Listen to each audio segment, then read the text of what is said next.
سلام. این بالا رو نگاه کن، درصد باتری گوشی چنده؟ خیلی خوب. آخرین باری که امروز گوشیتو شارژ کردی کی بود؟ ایول. فکر میکنی از اون موقع چند دقیقه است که توی گوشی؟ کم هم نیست. به نظره توی 100 تا ویدیوی بعدی اون خوشبختی که دنبالشی رو پیدا میکنی؟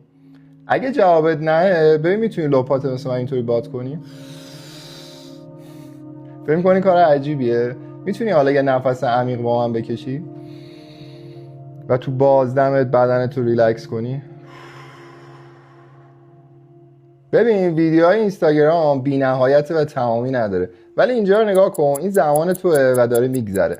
حالا که یکم برگشتی تو لحظه حال، ببین یادت میاد چه کارهایی رو صبح به خودت قول داده بودی یا توی برنامه‌ات بود که انجام بدی، ولی همین گوشی باعث شد که حواست پرت بشه. شاید هم همین الان بعد از دیدن این ویدیو بخوای گوشی رو بذاری کنار و بری انجامشون بدی. قبل اینکه بری یه چیز جالب میخوام بهت نشون بدم. دستتو بذار اینجای ویدیو و بکشش اینور.